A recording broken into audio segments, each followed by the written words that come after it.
Hi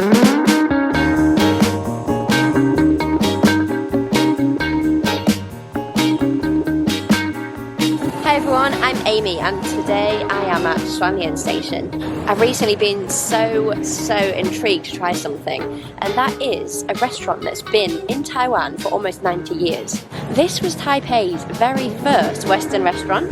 In the 1950s and 60s, you could not get a seat in this restaurant. It was literally queuing out the door. Apparently it was a place where people went like for matchmaking, or if you had a lot of money, wanted to celebrate something really important, this was the place to be.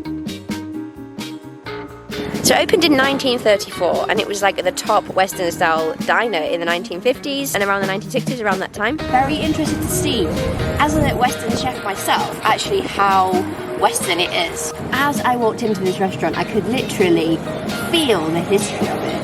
Like everywhere you looked was really like kind of like 1950s, 1960s inspired designs. The tables even had a 1950s feel to them. 你们真的是1930，真的是那时候开始哇。日本时代。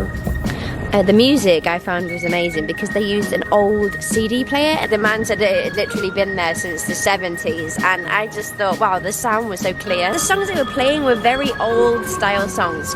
At one point I actually felt like I wanted to get up and dance. It was that kind of music where you just felt it was 50s, 60s and the time where they would just go dancing together, and it was such a happy atmosphere. And looking at the menu, this is the kind of stuff my grandma and granddad would have in the 1950s and 60s, like for a special meal. So what first came to the table was a cocktail and what seemed to be like a fizzy orange drink. After 2 glasses of this, I realised it actually had gin in it. That's why I felt a little bit lightheaded.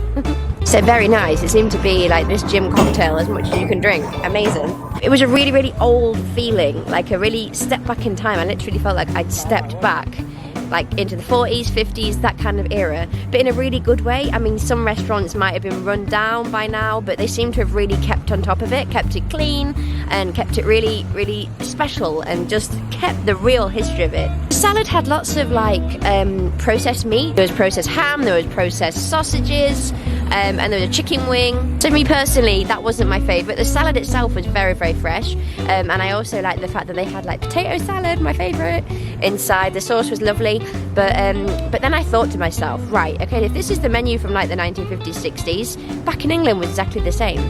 We literally lived off like canned meats. I looked at it on the other hand and thought, wow, this is actually something they would have had back in this time. So I've actually tried like a piece of history. You know, this is what they would eat. The second came a shrimp. It was a baked shrimp and it had cheese on the top. I'm going to give the cheese 100 points because the cheese was like a real good cheese.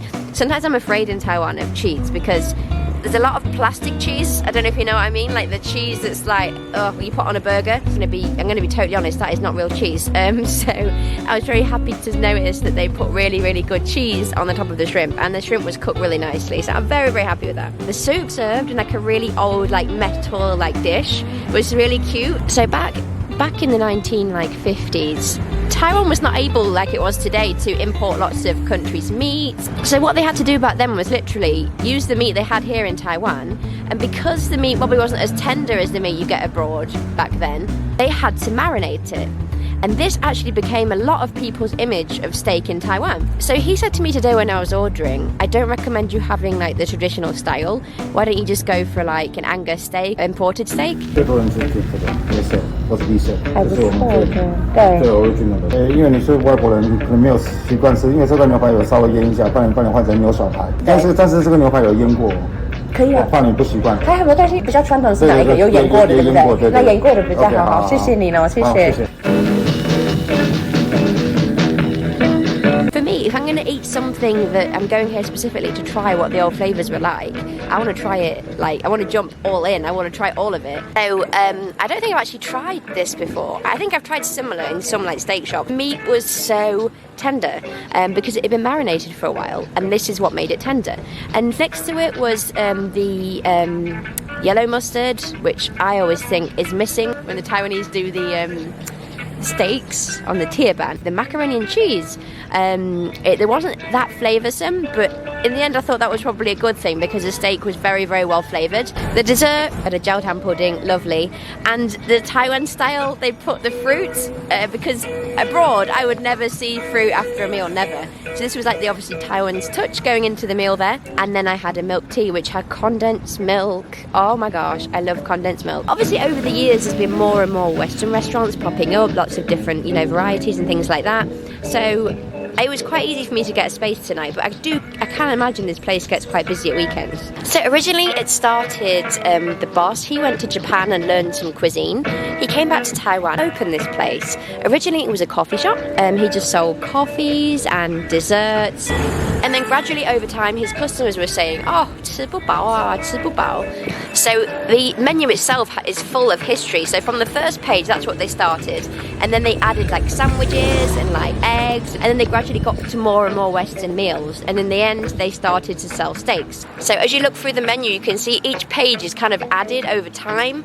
And I was very fortunate today to talk to the person who is actually the third generation of people who are looking after the restaurant. The waiters used to be all like in suits. If you're ever in the area, like around Shuanglian, you know, you want to go to Dihuajie or whatever, check this place out. And I paid about 1,000 NT for one person, but it's an amazing experience, and like to feel like you went back in time, you can actually feel the history of the menu. Yes, there's lots of steaks out in Taipei and in Taiwan. If you want something different, a little bit of history, then check this place out. I think it's just something really special. I know in Taiwan there's lots of steak places, ones on the tier ban, right, with the noodles and things like that. I like them, but I wouldn't go as far as saying I love them. This was something very different. It was like a high-end kind of tier ban steak.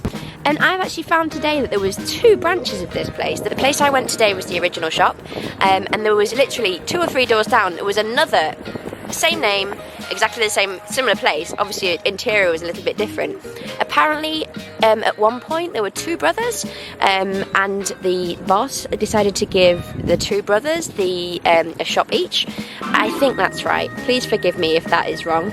So when I heard about the story of this place, it also kind of touched my heart, just because he started with nothing. Like literally the guy who opened it, he started as a basic coffee shop, doing what he could, homemade desserts and coffees, things like that.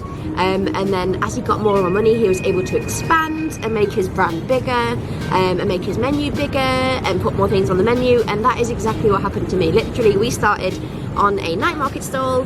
As we got a bit more money, we could do like a few more items on the menu, and it kind of went like that to us opening 2 shops. So I just feel, when I heard the story, it almost made me cry, because I knew how it felt, like to start with nothing and just hope and have a dream. That's all you had, and you just hope that one day you could expand your menu. Hopefully people will like it, things like that. And this guy did that, and he did it well. So thank you so much for watching today's video. I really, really hope you enjoyed it. If you enjoyed it, please like and subscribe below, and you can check out my restaurant, one's in Danshui, one's in Xinyi, or we're online, www.richie.com. And what do you guys think? Have you guys been to this restaurant before? Did you like it? What's your memory of this restaurant? What's your image of this restaurant? If you've not been here before, please check it out. Thanks again, and we'll see you next time. Bye bye.